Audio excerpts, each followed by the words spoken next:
Let's spike podcast. नमस्कार। Let's mic podcast के इस स्पेशल कार्यक्रम में हम आज विशेष चर्चा के लिए यहाँ उपस्थित हैं और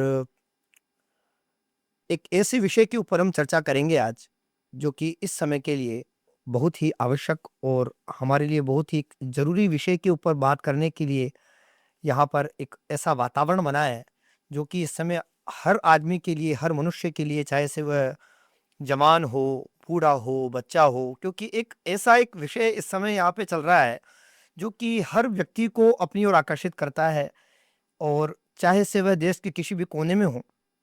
लेकिन आज ये जो लेट्स मेक पॉडकास्ट के तत्वावधान में हम जो ये कार्यक्रम कर रहे हैं, उसमें एक ऐसा विषय हमने चुना है, जो कि आधुनिक समय का सबसे गंभीर, मनोरंजन और गंभीर विषय भी आप इसको कह सकते हैं, क्योंकि एक ऐसे विषय के ऊपर चर्चा करेंगे, जो कि हर पहलू के ऊपर अपना असर डालता है और प्रभाव छोड़ता है।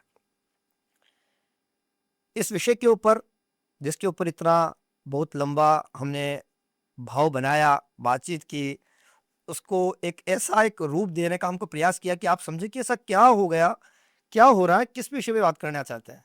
तो हम बता देते हैं, इस विषय का सबसे आधुनिक समय का मुद्दा है दीपावली। इस दीपावली पर ऐसा कोई भी व्यक्ति नहीं है जो जुड़ा हुआ नहीं है। इसलिए बच्चा हो, जवान हो, बूढ़ा हो, पुरुष हो, महिला हो, देश का कोई भी कोना हो, पूर्वी हो, पश्चिमी हो, उत्तरी भारत हो या दक्षिणी भारत हो, हर तरफ अंधकार से लेकर प्रकाश की ओर दौड़ने का यह समय है। इसलिए दीपावली के विषय पर यह चर्चा करना बहुत आवश्यक है। और आपको ये जान के आश्चर्य भी होगा और सुखद एक अनुभव भी होगा कि इस विषय के ऊपर हम एक ऐसे व्यक्तित्व को सामने ला रहे हैं, जो कि इस विषय को बिल्कुल गहराई से समझते हैं, जानते हैं, पहचानते हैं और लोगों तक अपनी बात को इस प्रकार रखने का एक मादा रखते हैं कि हर व्यक्ति के दिल में वह बात प्रेम से उतर जाती है। जगत गुरु रामानंदाचार्य राजस्थान संस्कृत विश्वविद्यालय में दर्शन विभाग एवं योग विभाग के विभागाध्यक्ष डॉक्टर महेश शर्मा, शास्त्री कौशलेंद्र दास हमारे इस समय इस पॉडकास्ट में हमसे मिल रहे हैं और इस पॉडकास्ट में उनका हम स्वागत करते हैं। नमस्कार। नमस्कार दिनेश जी, मैं शास्त्री कौशलेंद्र दास आप सभी दर्शकों को नमस्कार करता हूँ। और जैसा कि दिनेश जी ने कहा, दीपावली को लेकर हम लोग चर्चा करने के लिए आपके सामने उपस्थित हुए हैं।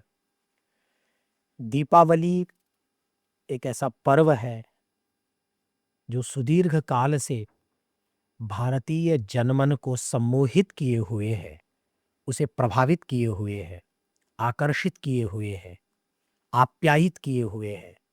और त्योहारों की, उत्सवों की, पर्वों की जब भी बात चलती है दिनेश जी, हम सभी लोग जानते हैं कितने भी पर्व आए बीच में, हमारे यहाँ तो कहा जाता है कि दिन कम है और त्योहार ज़्यादा ज़्यादा है। है।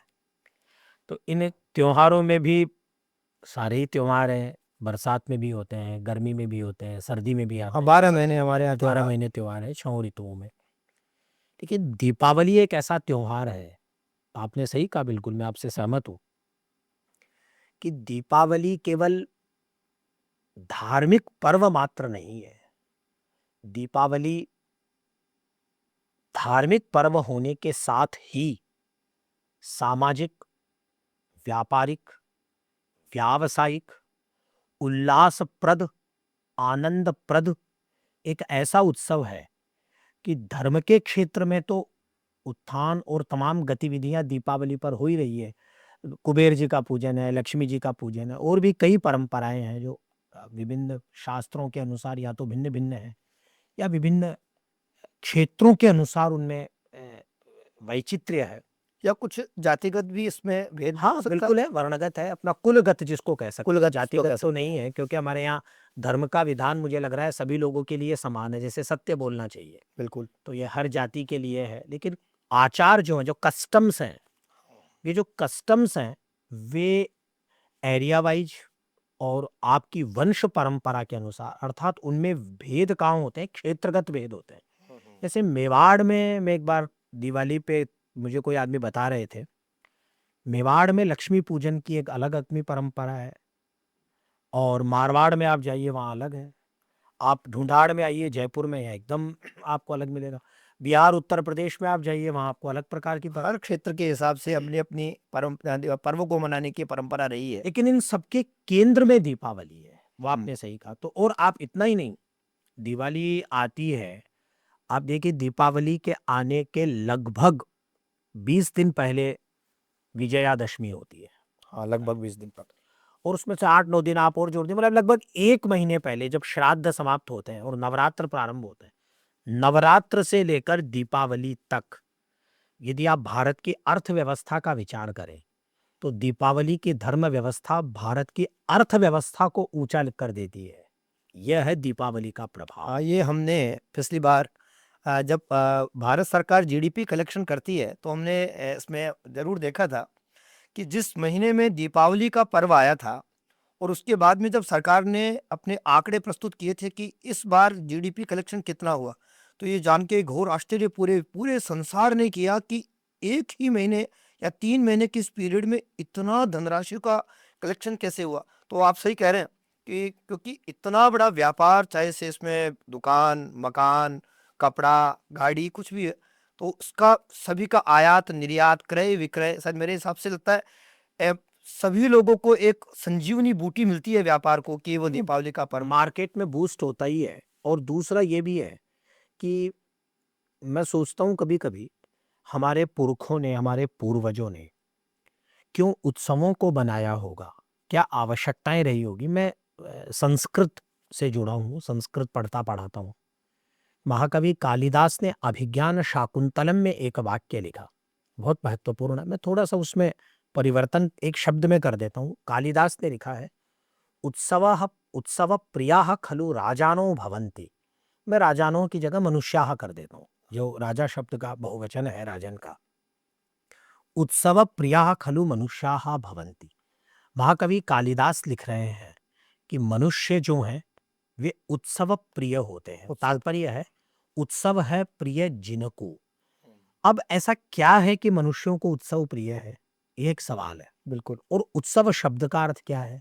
यह एक प्रश्न खड़ा होगा कि संस्कृत भाषा की तो ये विशेषता ही है कि प्रत्येक शब्द अपने भीतर किसी निहित अर्थ को रखता है, और उस निहितार्थ को द्योतित करने के लिए हमारे यहाँ अ, संस्कृत भाषा में विशिष्ट शब्दों का निर्माण हुआ, उनकी परिकल्पना हुई, तब ये शब्द बनता है वह। तभी शब्द बनते। ये तो शब्द आप ऐसे बोल नहीं सकते। ऐसे नहीं बोल सकते। जैसे और कई बार हम लोग कहते हैं ना, शब्द इसके पर्याय हैं, जैसे हाँ। कमल का पर्याय है, अब जल का है, हाँ, जब स्कूल में पढ़ते हैं तो बच्चों को पर्यायवाची सिखाए जाते हैं, जैसे जैसे भूमि का है। भूमिका। तो वो वास्तव में वो लगते पर्याय जैसे हैं, लेकिन वे उसके पर्टिकुलर किसी मीनिंग को शो करते हैं वे अपने वर्ड से।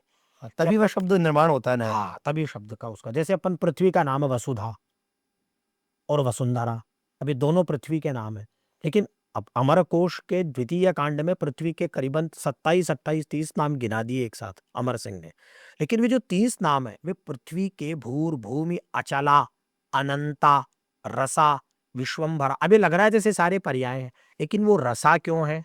क्योंकि शास्त्र कहता है गंधवती पृथ्वी, सारी गंध जो है, सारे रस है, वो तो पृथ्वी में है। वो जो पृथ्वी है वह अनंता क्यों है? उसका अंत नहीं। आप चलते जाइए पृथ्वी पे, कहाँ अनंत होगा? वह स्थिरा क्यों है?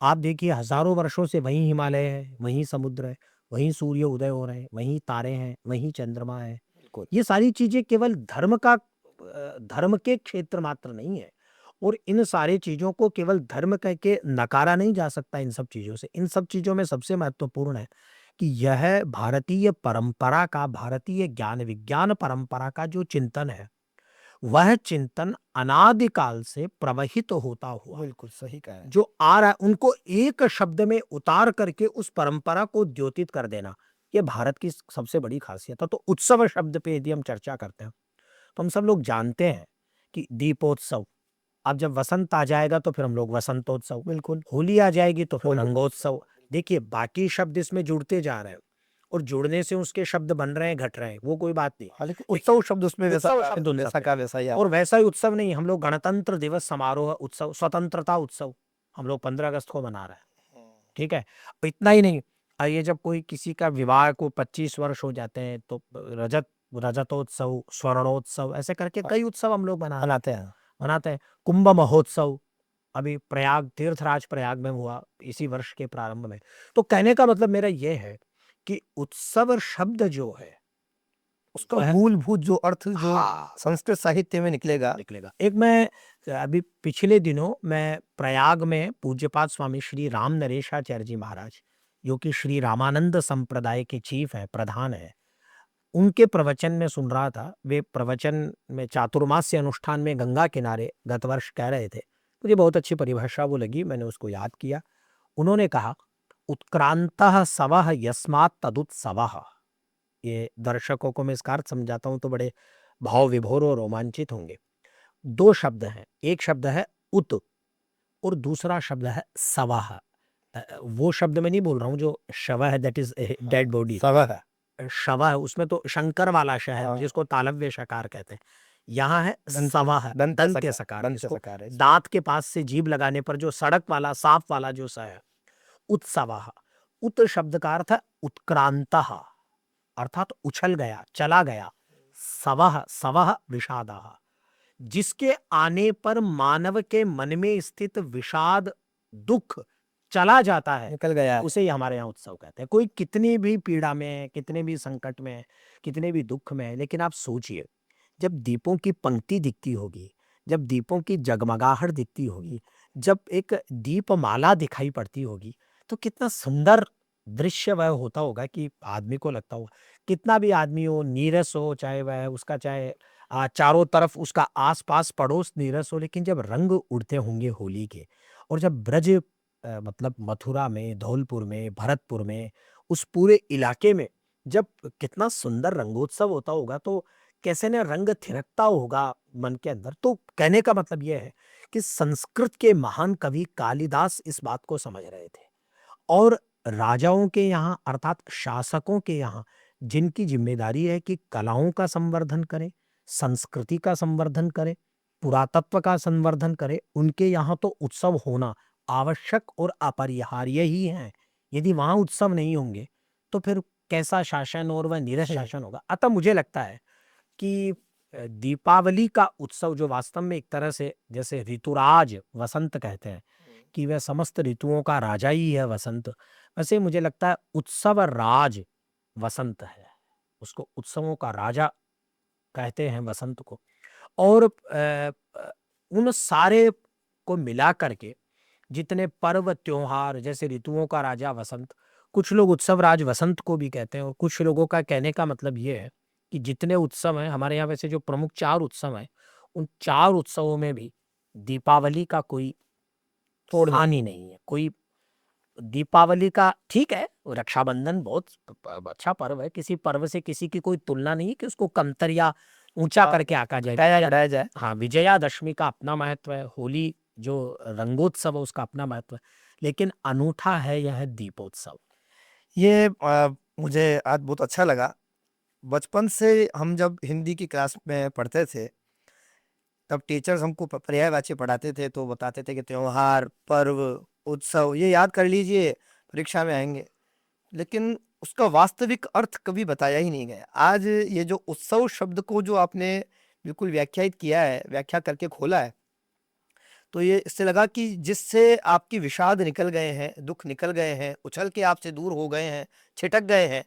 यह एक उत्सव शब्द का जो शानदार जो अर्थ बताया, आज हमारी सुनने वाले जो श्रोता हैं, ये भी बहुत ज़बरदस्त इससे प्रभावित होंगे।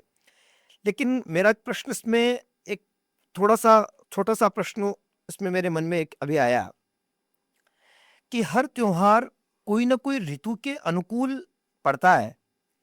चाहे से वह मकर संक्रांति हो, वह होली का उत्सव हो, वह राजस्थान में मनाया जाने वाला गणगौर का उत्सव हो, या रक्षाबंधन हो, विजयादशमी हो। इसी प्रकार एक महान उत्सव जिसको हम इस समय याद कर रहे हैं, पूरा भारत जिसमें डूबा हुआ है। हर आदमी कैसे न कैसे लक्ष्मी को अपनी घर में बुलाना चाहता है, और लक्ष्मी को बुलाने के लिए साल भर काम करता है, लेकिन दीपावली के ऊपर उसमें ऐसा एक रंग भर जाता है कि वह लक्ष्मी के आगमन की इतनी तैयारी करता है कि न उसे अपने शरीर का ध्यान है, न बीमारी का ध्यान है, न घर का ध्यान है, वो उसमें लग जाता है। तो क्या दीपावली कोई हमारे ऐसे मौसम के अनुकूल बनाई गई है, या मनुष्य के द्वारा इस उत्सव को बनाया गया है, या इसको चलाया गया है? क्या यह त्योहार वास्तविक रूप से इतना प्राचीन है कि जो आज तक मानव के बुद्धि में निवास करके अभी तक भी चल रहा है, और इतना जोर शोर से चल रहा है कि इसकी धमक पूरे विश्व के अन्य देशों में भी सुनाई पड़ रही है? भारत तो है ही। तो हम इस विषय पे आपसे ये जानना चाहते हैं कि क्या ये मानवकृत उत्सव है, या शास्त्रीय भगवान के द्वारा, या प्रकृति के द्वारा, या कोई ऐसा विधान मौसम ऋतु के द्वारा बनाया हुआ मौसम है कि ये उत्सव है जिसको हम वास्तव में मनाना हमारे लिए आवश्यक है और इसे मनाना चाहिए? दिनेश जी, आप तो स्वयं ज्योतिष के विद्वान हैं और ज्योतिष शास्त्र आप पढ़ते पढ़ाते भी है। आप जानते हैं कि कई चीजें होती है, कुछ चीजें होती है जो नेचर मेड है, कुछ चीजें जो कुछ ऐसे चाहे वो ट्रेडिशंस हैं या रिचुअल्स हैं या कस्टम्स हैं या फेस्टिवल्स हैं जो मैन मेड है, और कुछ चीजें ऐसी है जिसकी आप चर्चा कर रहे हैं कि शास्त्र में उनका उद्धरण कैसा है, शास्त्र में वो किस रूप में प्रकट हुए, ऋषियों ने उनकी व्यवस्था की। बिल्कुल, भारत रत्न डॉक्टर पांडुरंग वामन काणे, उनका प्रसिद्ध ग्रंथ है धर्मशास्त्र का इतिहास। शायद मेरे जानकारी में संस्कृत साहित्य में एकमात्र ऐसे विद्वान हैं जिन्हें भारत रत्न मिला है। भारत रत्न मिला, बिल्कुल आप सही कह रहे हैं। 1963 में पंडित जवाहरलाल नेहरू जी जब हिंदुस्तान के प्रधानमंत्री थे तो उन्होंने उनके पांडित्य का सम्मान करते हुए, महाराष्ट्र के थे डॉक्टर पांडुरंग वामन काणे, और मुझे बहुत खुशी है कि देश की आज़ादी के बाद पंडित नेहरू ने विद्वानों को सम्मान करने की एक परंपरा बनाई, और उस परंपरा में पीवी काणे जैसे विद्वान, संस्कृत भाषा के शिरोमणि विद्वान, शिखर विद्वान सम्मानित हुए। आज भले ही देखते हैं हम लोग कि हल्ला और तमाशा तो बहुत होता है संस्कृत के नाम से, संस्कृत की बातें भी बहुत होती है, लेकिन पीवी काणे जी के स्तर के लोग अब पता नहीं होंगे या तो मेरी जानकारी में नहीं है, जो इतनी ईमानदारी से काम कर रहे हैं और जिन्होंने इतना ठोस काम किया हो कि आज 60-65 साल बीत जाने के बाद भी वैसी पुस्तक धर्मशास्त्र, जिसमें वैदिक काल से लेके उनके समय तक के भारत के संविधान तक की बातों को उन्होंने जोड़ा, काम किया। अंग्रेजी में उन्होंने पुस्तक लिखी, हिस्ट्री ऑफ धर्मशास्त्र, जिसे उत्तर प्रदेश हिंदी संस्थान ने छापा। मेरा सौभाग्य है कि पिछले 4-5 वर्षों में मैंने उस पुस्तक को कंसाइज किया है और उसके संक्षिप्त संस्करण को तैयार किया है, जिससे वो विशाल ग्रंथ एक छोटे रूप में भी उसकी खास मुख्य बातें लोगों तक पहुंच सके। उसके लिए मैं आपको थोड़ा अलग से धन्यवाद दूंगा, क्योंकि जब इतना महत्वपूर्ण ग्रंथ किसी के द्वारा लिखा गया और आम जनता तक और नए स्टूडेंट्स और नए एक वर्ग तक आप उसको पहुंचाना चाहते हैं, तो आपने एक अच्छा काम किया। मैं आपको अलग से धन्यवाद देता हूं। मैं आपकी बात को कंटिन्यू जारी रखने के लिए मैं वापस आपसे उसी दीपावली पर्व पर मैं वही आपको हाँ। बता रहा हूँ दिनेश जी, उसमें ऐसा है कि पीवी काणे जी ने उत्सवों के ऊपर, पर्वों के ऊपर एक लंबा अध्याय लिखा है, पूरा खंड लिखा है। अच्छा। उस खंड के कई अध्याय उसमें समर्पित हैं, और उन्होंने भी एक विद्वान का जिक्र किया। उन विद्वान का नाम है डॉक्टर परशुराम कृष्ण गोड़े। परशुराम कृष्ण गोड़े जी, अ, मेरे हिसाब से, मुझे करेक्ट में कोई कर दे या मुझे याद है, 1891 के लगभग वे जन्मे थे और 1961 या 62 में वे देवलोक पधार गए। उन्होंने दीपावली पर एक लंबा रिसर्च आर्टिकल लिखा जो I think that was published in 1952 from BORI, Bhandarkar oriental research institute, Pune. Pune से निकला। उसका नाम था Deepavali, its origin and development. Deepavali का उद्गम और दीपावली का विकास कैसे हुआ। और मैं ये कहना चाहता हूं कि 150 विद्वान मिलकर के जितना काम करें, उतना काम अकेले प्रोफेसर पीके गोड़े जी ने किया। क्या बात है। और अभी मुझे उसको पढ़ने का मौका इसलिए मिला कि अमर उजाला के हमारे वरिष्ठ संपादक आदरणीय यशवंत व्यास जी ने मुझे ये निर्देश दिया कि दीपावली के उद्गम और विकास पे कुछ काम हो।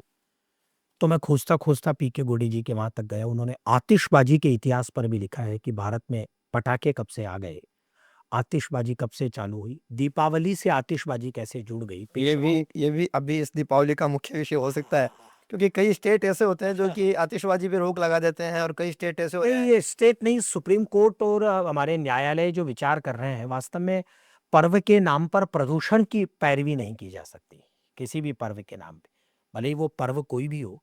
और मैं एक बात तो बहुत विश्वास के साथ कहना चाहता हूँ, हमारे जितने पर्व हैं, भले ही वह रक्षाबंधन हो, विजयादशमी हो, होली हो, दीपावली हो, हमारे ऋषियों ने जिन पर्वों का निर्माण किया, हमारे पूर्वजों ने, पुरखों ने जिस बुद्धिमत्ता से पर्यावरण से जुड़कर जिन पर्वों का निर्माण किया, वह ऐसा काम कर ही नहीं सकते थे जिससे पर्यावरण को माइनस में भी हानि हो, प्लस में तो छोड़ दीजिए आप। क्यों? क्योंकि लोग जिस एटमॉस्फेयर की बात करते हैं ना, पर्यावरण को बचाने की बात, वे तो पता नहीं अपनी सांसों को सुरक्षित रखने के लिए करते होंगे या और कोई कारण होगा, हो सकता है। लेकिन हमारे यहाँ तो पर्यावरण, वायु एक देवता है, हमारे यहाँ जल एक देवता है, हमारे यहाँ पृथ्वी एक देवता है। आप वो मंत्र जानते ही हैं कि अग्नि देवता, वायु देवता, सूर्यो देवता, चंद्रमा देवता। अब आप देखिए, जब वेद कह रहा है वायुर देवता, अब जब चंद्रमा देवता वायु को देवता कह रहे हैं, तो किसी देवता के ऊपर कालिख पोतने का काम देवताओं को पूजने वाला आदमी नहीं कर सकता। और महाभारत का एक वाक्य बहुत बढ़िया है, आनंद का और मद का कोई मेल नहीं होता। दीपावली का अपना एक आनंद है, इसमें पटाखों का नशा मिला करके उस आनंद को खराब करना, ये हमारे पूर्वजों ने सोचा भी नहीं होगा। और पीके घोड़े साहब ने लिखा है कि कैसे पेशवाओं के राज में महाराष्ट्र में दीपावली पर पटाखे चालू हुए, उन्हें भी नहीं पता होगा कि ये इस रूप में आ जाएगा। और वहाँ एक चीज और है कि पेशवाओं के यहाँ जो पटाखे चले, वे पटाखे वहां तक पहुंचे, वह उन्होंने दृश्य देखा कोटा राज्य में। कोटा में पटाखे चलते थे 300 वर्ष पहले दिवाली पे। तो ये तो राजस्थान का एक जिला है। हाँ, कोटा राजस्थान का जिला है, हाड़ौती कोटा वहाँ प्रसिद्ध है, कौन नहीं जानता, कोटा, बूंदी, बारा, झालावाड़। तो कहने का मतलब मेरा ये है, मैं थोड़ा इधर आ गया कि आपने जिस ओरिजिन पे बात की थी, पीके घोड़े साहब ने दीपावली के ओरिजिन को खोजा और दीपावली के रूप में उन्होंने दीपावली या तत्सादृश्यता को प्राप्त जिन उत्सवों का चिंतन किया, उनको एकत्रित किया, उसमें 3-4 नाम उन्होंने गिनाए हैं। इसमें एक नाम तो है सुखरात्रि, ये दीपावली के ही नाम उन्होंने जी जी, ये पीके घोड़े साहब के अनुसार, और इसको पीवी काणे साहब ने भी उद्धृत किया है धर्मशास्त्र के इतिहास में। सुखरात्रि, यक्षरात्रि, यक्षरात्रि तो आपको जान के बड़ा आनंद होगा, वात्स्यायन ने कामसूत्र लिखा, जिसका रचना काल 1ली से 4थी शताब्दी के आसपास, कुछ लोग 1ली से 4थी मानते हैं, कुछ 1ली से 2री शताब्दी मानते हैं। वात्स्यायन के जो कामसूत्र है उस पर 11वीं शताब्दी में, लगभग 1000 साल पहले जयपुर नहीं था, जयपुर का पुराना नाम आमेर है। आमेर में एक यशोधर नाम के पंडित थे, पंडित यशोधर। कामसूत्र पर उन्होंने एक टीका की, जो प्रायः अंतिम टीका है और सबसे पांडित्यपूर्ण टीका है, उसका नाम है जयमंगला। तो कामसूत्र के ऊपर जयमंगला टीका, जयमंगला टीका में पंडित यशोधर लिख रहे हैं आमेर के अंदर, आमेर में, जो पुराना जयपुर है, जयपुर शहर माना जा सकता है, क्योंकि जयपुर का इतिहास 300 वर्षों का है, तो पहले आमेर था। कछवाओं का राज्य है यहाँ, हम सभी लोग जानते हैं, जो महाराज कुश के वंशज हैं, और महाराज कुश स्वयं भगवान श्री राम के पुत्र है। तो ये जानने की बात है कि उन्होंने लिखा कि यह जो कार्तिक कृष्ण अमावस्या है, वो दीपावली की रात्रि कार्तिक कृष्ण अमावस्या, यह यक्षरात्रि है, और इसको यक्षरात्रि के रूप में दीपक प्रज्वलन करके मनाने का विधान 1000 वर्ष पूर्व जयमंगला में है।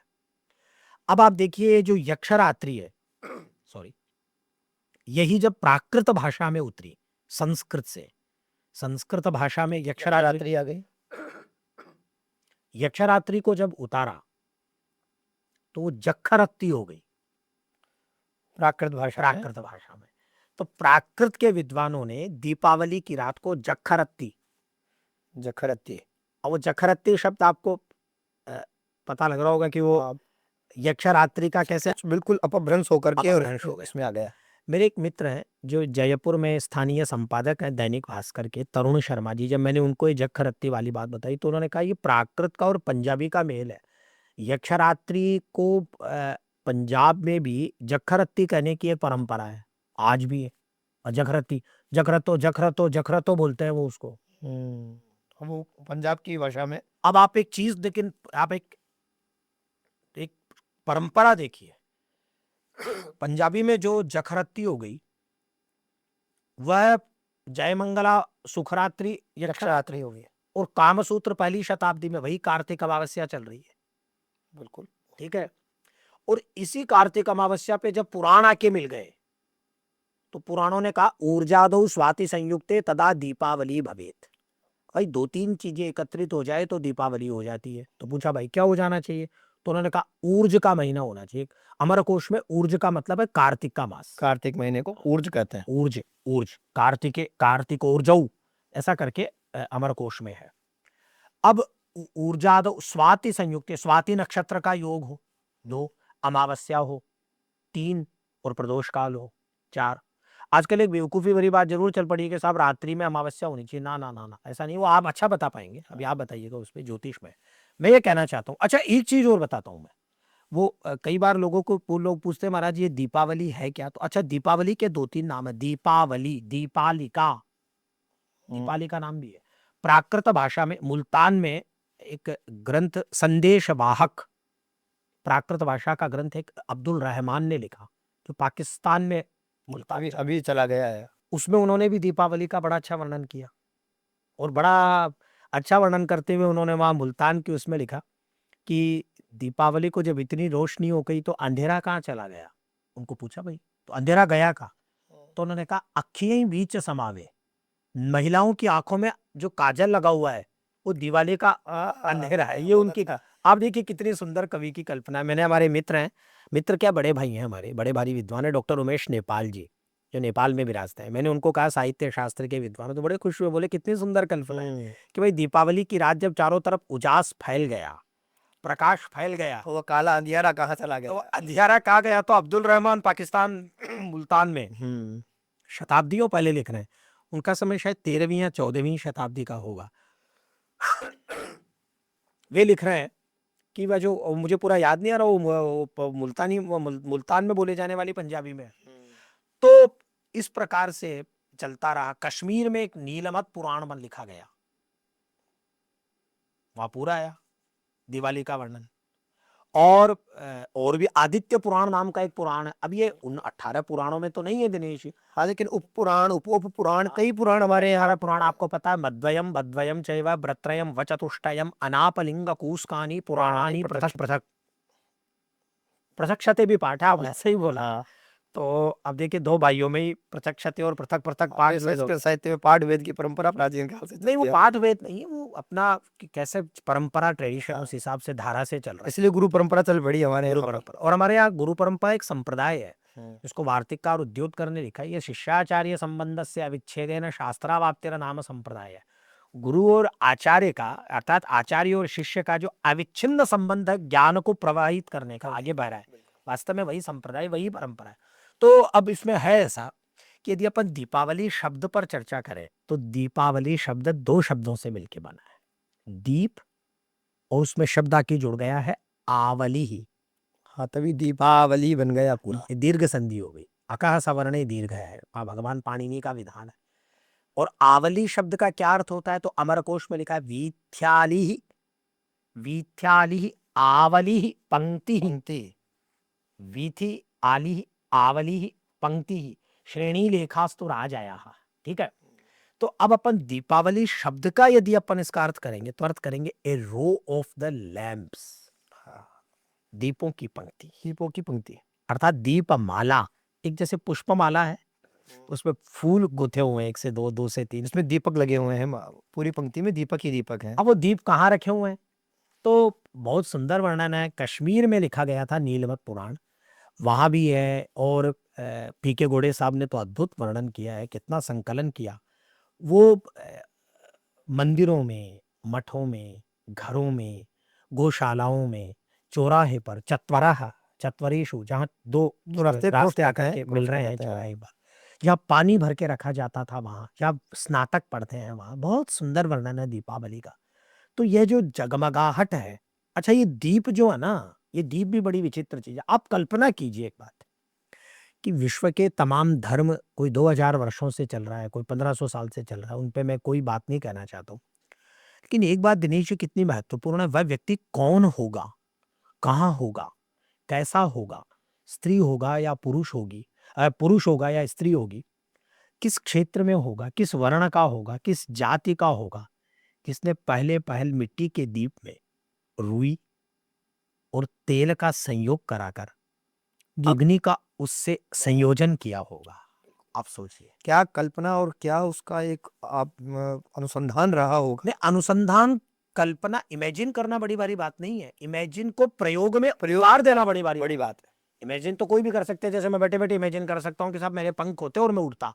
तो ये तो इमेजिनरी, आप कुछ भी कीजिए बैठे-बैठे। लेकिन प्रयोग किया। हमारे एक पहले मंत्री थे राजस्थान सरकार में, वो बहुत अच्छी बात कहते हैं। राजपाल सिंह शेखावत जी साहब, वो एक अच्छी बात कहते हैं, मुझे बड़ी प्यारी लगती है। वो कहते हैं कि संस्कृत साहित्य की सबसे बड़ी खासियत ये है कि जो लोग संस्कृत साहित्य पे कदाचित आरोप लगा देते हैं कि साहब इन्होंने ऐसी कल्पना की, ऐसा सोच लिया। ना, ना, ना, इमेजिन किया ना, उसी इमेजिन। अब पुष्पक विमान रामायण में उड़ रहा है, बिल्कुल। तो पुष्पक विमान आप जब वायुयान उड़ा रहे हैं, वायुयान शब्द के लिए हमारे यहाँ आकाशयान शब्द है, क्योंकि वो आकाश में जाता है, वायुयान तो सारे ही हैं। तो अब तात्पर्य ये है कहने का मेरा, कि ये दीप केवल मिट्टी नहीं है, केवल तेल नहीं है, केवल रुई नहीं है, केवल आग नहीं है। ये संपूर्ण मिलकर के देवता हो गया है। बिल्कुल। और जब चंद्र और सूर्य अस्त हो गए हैं, अमावस्या की रात्रि में न चंद्र है, न न सूर्य। सूर्य है, टिमटिमाते तारे हैं। आप कल्पना कीजिए, तब इस अंधकार को जीत लेने का पुरुषार्थ मनुष्य ने खुद ने किया है। उसके हाथ से बनाए हुए दिए हैं ये भार्गवशाला में। कुंभकारों के द्वारा बनाए हुए ये दीप है। ये मनुष्य के विजय प्राप्ति के शस्त्र हैं, साधन है, जिससे उस अंधकार को वो जीत रहा है। और अंधकार से ये इंसान की जो लड़ाई है, ये कब से है? बृहदारण्यकोपनिषद उठाइए आप, तमसो मा ज्योतिर्गमय। और तो प्रसिद्ध वाक्य है, कई विद्यालयों के बाहर भी इसमें लिखा रहता है कि अंधकार से हम प्रकाश की ओर चलें। इसका मतलब हम अंधकार और अंधकार क्या चीज है? प्रकाश की आपको व्यवस्था करनी पड़ रही है, अंधकार की आपको व्यवस्था नहीं करनी पड़ वो रही तो है। पहले से ही भारतीय दर्शन में अंधकार अनादि है, प्रकाश की तो उत्पत्ति का साधन करना पड़ेगा आपको। अंधकार अनादि है। अंधकार के साथ बड़ी जोरदार चीज है, अंधकार जो प्रकाश आएगा अंधकार भागेगा। प्रकाश अनंत है, अंधकार का अंत हो सकता है भारतीय दर्शन में। मुझे एक चीज इसमें याद आई। मैंने कहीं सुना था उसमें, एक बार किसी व्यक्ति ने सूर्य से पूछ लिया कि आप तो अंधकार को खा जाते हैं, अंधेरे को खा जाते हैं आप। तो सूर्य भगवान ने बड़ी दिलचस्पी से उसकी बात सुनी। तो फिर जब 2-4 बार उसने फिर कहा कि आप अंधेरे को खा जाते हैं, कालिमा को खा जाते हैं, अंधेरा नष्ट हो जाता है, आप कैसे खाते हैं उसको? तो सूर्य भगवान ने हंस के जवाब दिया कि मैंने कभी अंधकार देखा ही नहीं, क्योंकि जहाँ सूर्य होते हैं वहाँ अंधेरा होता ही नहीं। क्या बात। वो तो अपने प्रकाश के साथ चलते हैं, इसलिए अंधेरा होता ही नहीं। इसलिए जहाँ दीपक प्रज्वलित है वहां पर अंधकार हो ही नहीं सकता, क्योंकि वह तो स्वयं ही प्रकाश का पुंज है। और मैं एक इसमें कड़ी और जोड़ूंगा। आजकल चाहे से मैंने देखा कई लोग कैंडल जला देते हैं, मोमबत्ती, इलेक्ट्रिक दीपक लगा देते हैं। लेकिन वास्तविकता में जो आपने अभी जो पहले बात कही थी कि हमारे संतों ने, मुनियों ने, ऋषियों ने पर्यावरण को बचाने के लिए जिस परंपरा का पालन किया था, उसमें दीपक का निर्माण किया। दीपक यहीं की मिट्टी से बना, यहीं के जल में घोला गया, यहीं की वायु में सूखा गया, यहीं प्रकाश में पका हुआ, और उसके अंदर अग्नि, ये 5 तत्व मिलाकर के संपूर्ण संसार का प्रतीक बनाया है दीपक को। तो ये पर्यावरण की एक बात है। अब इसमें मैं आगे कड़ी में बात ये जोड़ना चाहता हूँ कि दीपावली की सुदीर्घ परंपरा के इतिहास को आपने यहाँ खोला। जिन जिन हमारे यहाँ आचार्यों ने इसके ऊपर शोध किया, उन्होंने बताया कि वैदिक काल से, बहुत प्राचीन काल से किन किन राज्यों में मनाया गया, ये आपने खोला। लेकिन अब मैं ये जानकारी आपसे जानना चाहता हूँ कि कहीं-कहीं दीपावली को 3 दिन का उत्सव मनाया जाता है, कहीं 5 दिन का उत्सव मनाया जाता है। तो ये मुख्यतः उत्सव है क्या चीज़ और इसे कैसे मनाना चाहिए? किन-किन त्योहारों का इसमें मेल हो गया है, या किन-किन त्योहारों की शाखाओं के साथ यह मूल त्योहार आगे बढ़ता जा रहा है। इसके बारे में आप हमें जानकारी जुटाएं, क्योंकि आपकी दिलचस्प बातों से हमें लगता है कि इतिहास की जानकारी शायद लोगों को नहीं है। तो ये जानकारी अवश्य होनी चाहिए कि दीपावली को कैसे मनाना चाहिए और कितने दिन तक इसको जारी रखना चाहिए। देखिए, दीपावली 3 या 5 दिनों तक चलती रहती है। आपने सही कहा। अब संजोगवश दीपावली से दूसरे उत्सव आ मिले हैं, आ जुड़े हैं। इसलिए दीपावली 4-5 दिनों की 3 या 5 दिनों की हो गई है। अब अनेक ग्रंथों में तो दीपोत्सव 3 दिन का भी है, जिसको कुछ ने कौमुदी महोत्सव भी कहा है, और कौमुदी महोत्सव 3 दिन का है।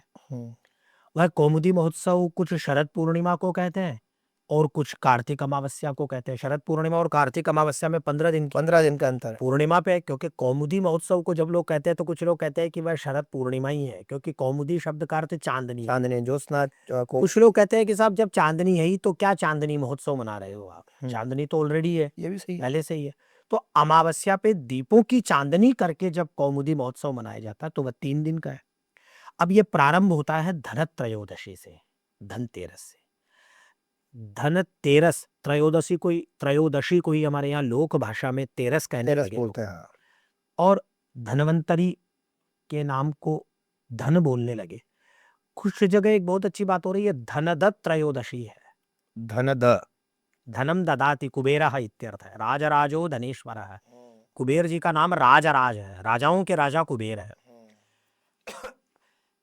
महाभारत में जो रामायण है उसमें तो एक बड़ी विचित्र कथा आती है कि जब नागपाश में बांध दिया मेघनाद ने श्री राम और श्री लक्ष्मण जी को, तो वहाँ तो बड़ी विचित्र कथा, मैं आजकल महाभारत का अध्ययन कर रहा हूँ, तो उसमें आया कि वो अंतर्धान होकर के युद्ध कर रहा था मेघनाद, तो कुबेर जी स्वयं प्रकट हुए और उन्होंने कहा साहब इस दिव्य जल, कुबेर जी के दूत आए, उन्होंने राम जी को जल दिया कि साहब ये आपको ये अदृश्य होकर जब ये लड़ता है तो दिखता नहीं है, केवल बाण दिखते हैं, अब आप ये आंखें धो लो इस जल से, तो अब आपको है ना ये अंतर्धान होने के बाद भी निशाचर क्या बात तो राम जी ने और लक्ष्मण जी ने वो आंखें धोई, और उन्होंने नहीं धोई, हनुमान जी ने भी धोई, सुग्रीव जी ने, नल सब बंदरों को भाई सब धो, तो मुख्य मुख्य मुख्य तो वह जो अंतर्धान होने वाला निशाचर था वो मेघनाद इंद्रजित व सामने दिखाई देने पड़ा। ये कुबेर जी की बड़ी कथा, क्योंकि वह पौलस्त्य है, और भगवान विश्वा रावण, वो सारी बातें हैं महाभारत।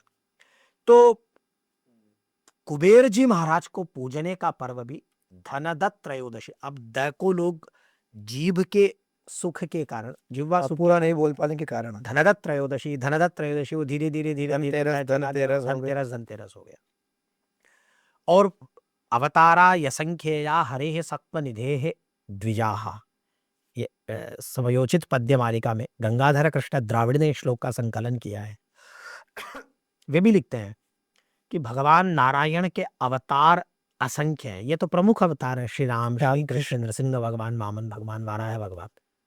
भगवान के तो वैसे अवतार है जैसे एक सरोवर से अनेक नहीं दिखने वाले असंख्य जल धाराएं चलती रहती है, वैसे भगवान के मानसरोवर में जहाँ भगवान शिव विराजमान है वहां से असंख्य जल धाराएं, उसी से सरयू है, बिल्कुल उसी से कई नदियां हैं, गंगा या हाँ, उसी से। तो तात्पर्य यह है कि जैसे वे अनेक धाराएं, वैसे भगवान के अनेक अवतार, तो धन्वंतरी भी भगवान के एक अवतार है।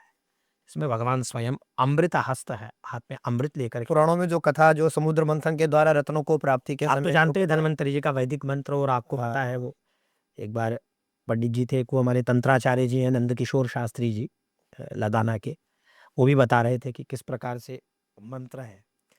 तो मैं ये कहना चाहता हूँ कि आपने अच्छी बात कही कि एक तो धनतेरस पे ये प्रारंभ होता है, तो दीप प्रज्वलन तो धन त्रयोदशी में सायंकाल से ही प्रारंभ हो जाता है, संध्या काल से दीप जलाना चालू कर देना चाहिए। नहीं चाहिए नहीं, होता ही है। अच्छा, होता ही है। हाँ, तो इसका मतलब दीपावली प्रारंभ हो गई, ये 2 दिन पहले, दीपावली के पहले चालू हो गई। हाँ, हो गई। उसके बाद आती है नरक चतुर्दशी। वास्तव में नरक चतुर्दशी जो है, ये नरकासुर के नाम से पता नहीं कैसे नरक हमारे यहाँ नेगेटिव शब्द बोलते नहीं, वास्तव में तो ये विष्णु विजय पर्व है। हाँ, क्या बात है, अच्छा शब्द बोला। ये विष्णु विजय पर्व है। और विष्णु विजय पर्व का मतलब यह है कि नरकासुर जो समस्त मानव मूल्यों का विरोधी है, जिसने ऋषियों की, ब्राह्मणों की, समाज की, अन्य स्त्रियों को 16,100 स्त्रियों को अपनी व्यभिचार दृष्टि से कैद कर लिया है अपने कारागृह में। भगवान ने उस नरकासुर का वध किया, भगवान विजयी हुए श्री कृष्ण, उनके साथ माता सत्यभामा भी विराजमान है और भगवान ने उन 16,100 स्त्रियों को कारागृह से मुक्ति दिलवाई। मुक्ति नहीं दिलवाई, द्वारका में उनको स्थान देकर उनको सामाजिक महत्वपूर्ण प्रतिष्ठा और स्थान प्रदान किया। तो मुझे लग रहा है ये स्त्री आंदोलन और स्त्री सम्मान का भी एक बहुत बड़ा पर्व है कि स्त्री का अपमान नहीं किया जा सकता। स्त्री का जो अपमान कर रहा है उसको स्वयं भगवान नारायण आके दंडित करते हैं और स्त्री के मान में वृद्धि करते हैं, जो भगवान ने कृष्णावतार में स्वयं किया। इसी से चल पड़ा दिनेश जी, वो आम लोग पूछ रहे थे कि महाराज वो भगवान कृष्ण के 16,108 रानियां क्यों, इसीलिए 16,108। अधिकांश तक लोग पूछते रहते हैं कि इतने रानियां कैसे हो गई, ऐसे हो। अच्छा, चतुर्दशी में एक चीज हो रहा है, हनुमान जी महाराज का जन्मदिन है, जयंती है, इसी कार्तिक कृष्ण चतुर्दशी के दिन। इसी दिन सायंकाल मेष लग्न में, मेष लग्न सूर्यास्त के आसपास है। बिल्कुल सूर्यास्त के पहले, सूर्यास्त के पहले मतलब सूर्यास्त के आसपास आसपास ही आएगा। और वो इसीलिए है बाल समय रवि भक्ष लियो तब तीनों लोग भयो दिया। हनुमान जी प्रकट हुए, अगले दिन अमावस्या हो गई तो सूर्य ग्रहण हुआ ना। सूर्य ग्रहण कैसे होगा, पूर्णिमा पे तो होगा नहीं सूर्य ग्रहण।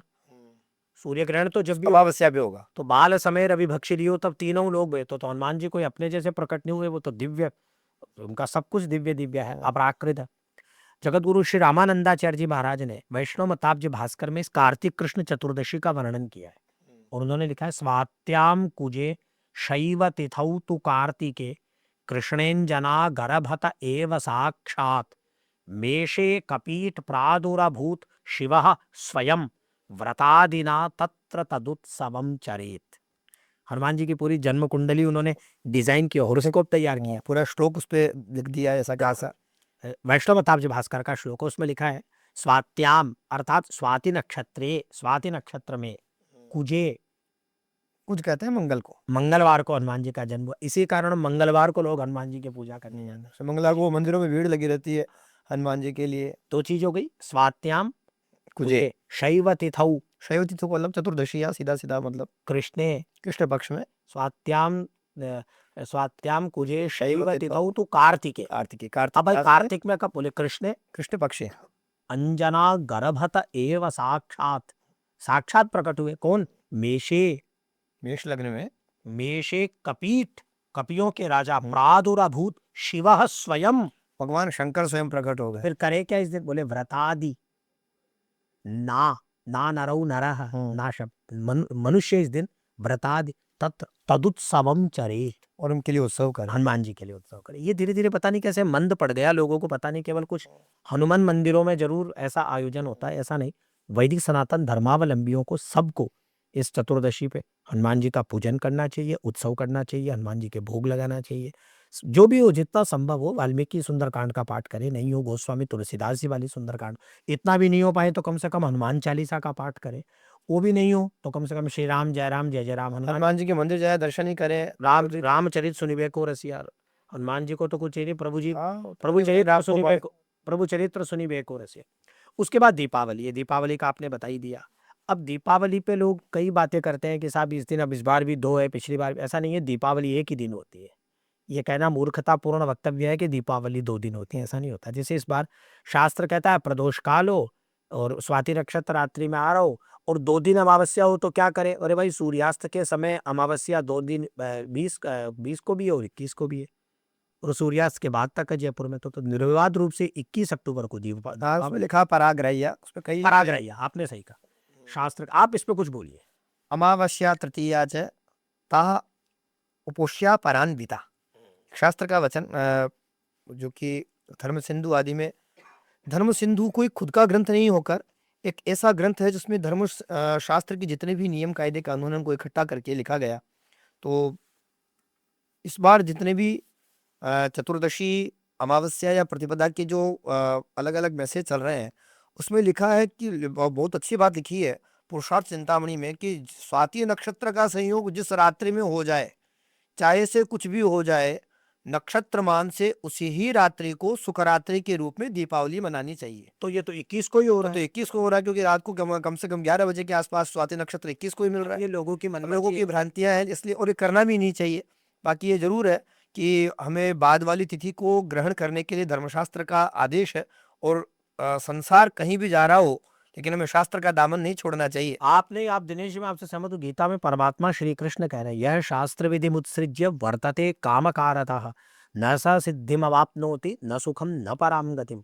जो शास्त्र विधि को छोड़ करके केवल मनमर्जी करता है, अरे आपको दिवाली मनानी है कभी मनाओ, लेकिन शास्त्र कह रहा है 21 अक्टूबर को। खैर, अब मैं उस विषय पे नहीं जा रहा था। मैं कहना चाहता हूँ कि उसके बाद में, दिवाली के बाद अगले दिन गोवर्धन भगवान ये चौथा दिन हो गया। हाँ जी जी।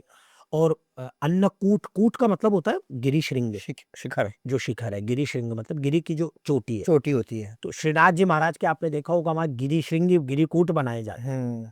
भगवान के नाथ द्वारा, नाथ द्वारा। राजसमंद अन्य अन्य जगह भी होता है ऐसा। डिग्गी कल्याण जी महाराज के भी बनाते हैं यहाँ टोंक जिले में। और भी जगह जहाँ मंदिर है, चार भुजानाथ जी का मंदिर है, निम्बारकाचार्य जी महाराज के यहाँ सलेमाबाद में। और अन्नकूट होता है, भगवान के भोग लगता है। अब देखिए, अन्नकूट का मतलब क्या है? यह है सामूहिकता, कि व्यक्ति समूह में एकत्रित होगा। अकेला अन्नकूट बना के क्या कैसे करेगा, मनाएगा भी तो कैसे? समूह में वो मिलेगा, कॉलोनी के लोग इकट्ठे होंगे, नगर के लोग इकट्ठे होंगे, कस्बे के होंगे, ढाणी के होंगे। एक मंदिर के माध्यम से लोग एक दूसरे से मिलते हैं, सुख दुख की बात करते हैं। यही इन उत्सवों का मूल है। वैसे भी हमने ऐसा सुना है कि जब साथ में जो भोजन होता है उससे प्रेम बढ़ता है। तो एक ही भोजन जब सभी लोग साथ मिलकर के करेंगे, बांटेंगे और उसको ग्रहण करेंगे, तो अन्नकूट के माध्यम से ये हमारा भाईचारा है कि हम पूरे इसीलिए एक ही प्रसाद पा रहे हैं। मुझे कितना अच्छा लगता है, गुरुद्वारे में आप देखिए संगत और पंगत साथ साथ, कितना सुंदर लगता है। वो संगत और पंगत से मेल बढ़ता है आदमी का। कोई मनमुटाव मनुष्य है, हाँ, तो सब साथ में बैठ के खाने से नहीं, सब में काम, क्रोध, मद, लोभ, ईर्ष्या सब में होती है। हम में भी है, आप में भी है, जो हमको सुन रहे हैं उनमें भी है। लेकिन थोड़ी देर ईर्ष्या को भुला करके आइए, हम सब बैठते हैं, भगवान का भोग है, भगवान का प्रसाद लेते हैं, उससे आपसी प्रेम बढ़ता है, एक दूसरे के प्रति अनुराग बढ़ता है। और उसके बाद अंतिम दिन आपको पता है यमत द्वितीया, जिसको भ्रातृ द्वितीया आम बोलचाल में जिसको भाई दूज कहते हैं। शास्त्रों में लिखा है कि यमराज इस दिन अपनी बहन यमुना से, ये दोनों सूर्य पुत्र और पुत्री है। यमराज भी सूर्य पुत्र है और ये भी सूर्य तनया है, यमुना जी भी, जो भगवान श्री कृष्ण की पत्नी है, पटरानी पटरानी है, कालिंदी नाम से। कालिंदी नाम से जी। तो यमुना किनारे भगवान ने बहुत लीलाएं भी की है। भगवान ने अपने अवतार काल में मथुरा वृंदावन धाम में भगवान की बहुत लीला धाम, जमुना जो क्षेत्र रहा है। यमुना जी साक्षात कल्याणकारिणी माता नदी है, नदी स्वरूप में विराजमान है। तो तात्पर्य कहने का यह है कि यमराज ने आकर के इस दिन, धर्मशास्त्र के इतिहास में एक अच्छी बात लिखी है कि भाई को अपने घर नहीं खाना चाहिए, किसी भी भाई को जी। जो भाई इस दिन अपने घर खाता है उसका दुर्भाग्य होता है। इस दिन प्रेम पूर्वक बहन के घर जाके खाना चाहिए, मतलब बहन के घर जाके घर जाके विवाहिता बहन के घर जाके खाना चाहिए, ऐसा लिखा है। और यह भी लिखा है कि बहन को रत्न देवे, आभूषण देवे, दक्षिणा देवे।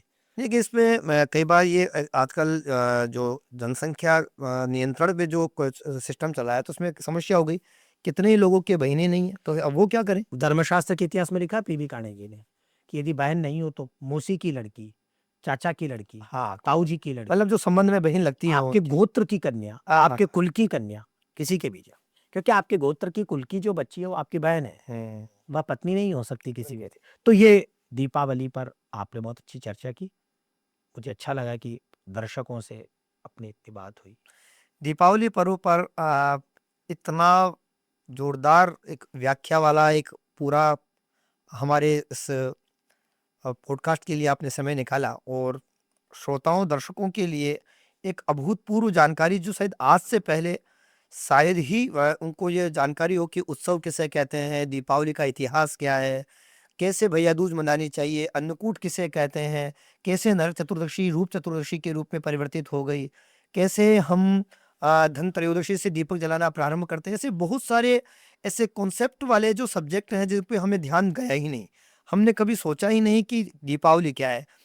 शास्त्री कौशलेंद्र दास जी, जो कि राजस्थान संस्कृत विश्वविद्यालय में योग विभाग और दर्शन विभाग के विभागाध्यक्ष भी हैं, कई पत्र पत्रिकाओं में इन्होंने अपने आलेखों से एक भारतीय जनता को जागरण करने का, धर्म के विषय में जागृत करने का बहुत अच्छा प्रयास करते आ रहे हैं और कर रहे हैं। ऐसा जोरदार वाला जो हमें ज्ञान और लोगों को जो एक शिक्षाप्रद एक वस्तु वाला बहुत जबरदस्त, जिसे मैं कहूँगा अभूतपूर्व, जिसका कोई भी बड़ाई जितनी की जाए उतनी ही कम है, क्या जोरदार वाला, हम आपको धन्यवाद देते हैं।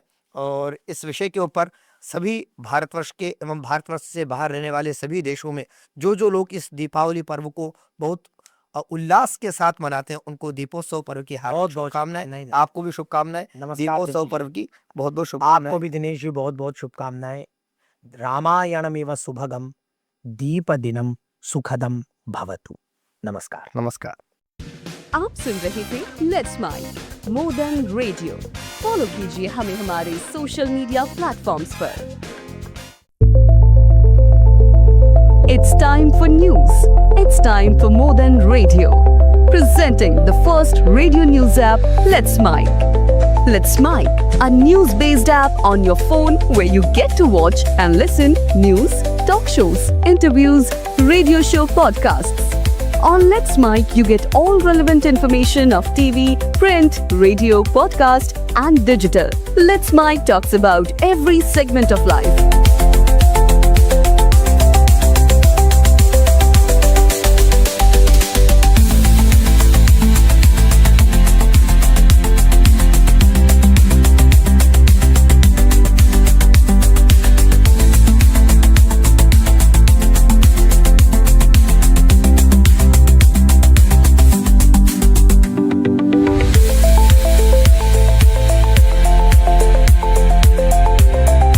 Download the app now from Play Store.